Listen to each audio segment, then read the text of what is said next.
Assalamualaikum warahmatullahi wabarakatuh. Akhir-akhir ini kita disuguhi kenyataan di mana minyak goreng menjadi langka di masyarakat kita. Ini sudah terjadi beberapa bulan dan sangat disayangkan bahwa sampai sekarang belum dapat diselesaikan oleh pemerintah. Harga minyak goreng masih tinggi dan bukan hanya tinggi, tetapi langka di pasaran.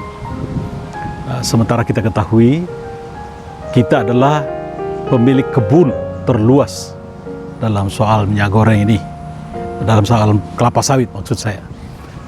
Dalam kondisi seperti itu, kita rupanya tidak bisa mengalokasikan produk kita untuk kepentingan rakyat kita sendiri. Padahal kebun-kebun itu menggunakan tanah, lahan yang dalam bentuk hak guna usaha. Artinya lahan itu tetap merupakan milik negara yang dipinjam oleh pengusaha dalam rangka mengembangkan. Nah, dalam kondisi seperti ini artinya perkembangan bisnis minyak ini, minyak goreng maksud saya, ini tidak bisa lepas begitu saja, dia harus dikontrol. Namun demikian, kita juga sekaligus membuktikan bahwa kekuatan bisnis masih jauh lebih kuat daripada kontrol pemerintah, sehingga terjadilah kondisi seperti sekarang ini di mana kita tidak dapat memperoleh, rakyat kita tidak dapat memperoleh, memenuhi kebutuhannya atas minyak goreng. Nah, sementara kita sebenarnya memiliki juga potensi lain, misalnya minyak kelapa. Kita ketahui spot-spot di Indonesia ini hampir merupakan spot lahan kelapa yang sangat luas. Negeri kita ini adalah negeri nyiur melambai. Bayangkan dari Selat Sunda sampai ke Banyuwangi di Jawa ini adalah tempat kelapa, tumbuhnya kelapa dengan subur. Di Sulawesi demikian, di seluruh Sulawesi adalah lahan yang sangat subur bagi tumbuhnya kelapa. Di Sumatera demikian juga di makin ke timur kita memiliki lahan yang cukup dan produksi yang cukup besar. Kita ketahui kita menjadi produksi kopra terbesar, pernah menjadi seperti itu. Nah, sebenarnya untuk menanggulangi problem minyak ini, selayaknya kita memanfaatkan lagi kelapa untuk sumber minyak goreng kebutuhan masyarakat kita. Ada satu hal, bahwa sebenarnya pengolahan minyak kelapa tidak perlu memerlukan energi yang sangat besar. Kita ketahui misalnya penggunaan energi untuk menghasilkan virgin coconut oil itu sangatlah rendah, tidak membutuhkan banyak. Itu hanya pelarutan yang kemudian diendapkan, yang selanjutnya akan mengakibatkan terpisahnya antara air dan minyak. Jadi dari santan kelapa itu akan dipisahkan antara air dan minyak di dalam waktu 1 malam. Dan untuk memproduksi 100 liter untuk daerah perkebunan yang cukup memadai itu tidak memerlukan modal yang besar.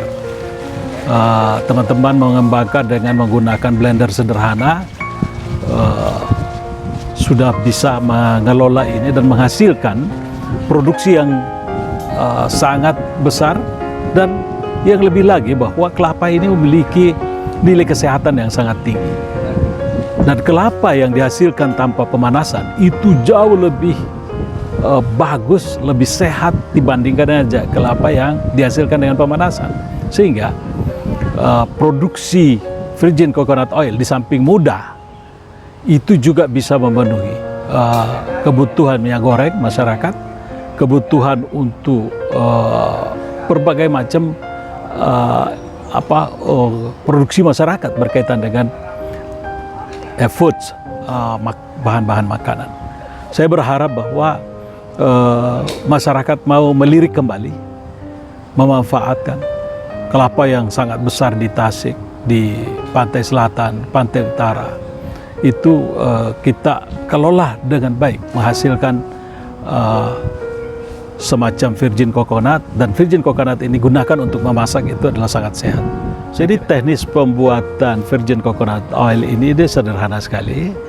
Kupas kelapanya, parut sekarang kita sudah memiliki teknik pemarutan yang sangat bagus. Kemudian santannya diekstrak, dikeluarkan. Santan yang sudah dikeluarkan ini lalu kemudian diberi larutan cuka. Ini ada komposisinya, tentu tidak terlampau banyak cukanya karena hanya untuk memisahkan antara air dan minyak. Dia akan lebih cepat terpisah dengan larutan itu, lalu kemudian endapkan dalam waktu 1 malam dalam bejana yang memungkinkan airnya ditumpahkan ke bawah. Akan bagus sekali apabila bejana itu terbuat dari gelas atau plastik yang memungkinkan kita melihat posisi batas antara air dan minyak kelapa. Sebab airnya nanti akan berada di bagian bawah dan minyak kelapanya akan berada di bagian atas. Sehingga dengan membuka keran pada bagian bawah dari bejana yang ada itu, airnya akan tumpah dan minyaknya pada saat minyaknya sudah ini minyaknya yang kita ambil sebagai bahan. Dan ini sedemikian sederhananya sebenarnya, seharusnya bisa dilakukan oleh siapapun yang memiliki. Artinya kita memiliki 10 buah kelapa saja sudah bisa menutupi kebutuhan minyak kita mungkin 1 minggu untuk penggorengan kebutuhan keluarga di rumah. Saya kira kita berinisiatif saja, melangkah, memulai. Mudah-mudahan banyak yang terikut sehingga kelapa menjadi bahan yang makin digandrungi. Tentu kita bersyukur bahwa hari ini kelapa muda mendapat tempat sebagai buah-buah yang membuat kita lebih rekreatif, banyak rekreatif. Tetapi bahwa kelapa ini bisa menutupi kebutuhan minyak juga, itu adalah hal yang sangat penting, karena nutrisi kelapa ini, minyak kelapa ini jauh lebih bagus. Bahkan dari kajian-kajian chemicals menunjukkan bahwa nutrisi minyak kelapa ini jauh lebih bagus daripada nutrisi minyak kelapa sawit. Saya kira itu.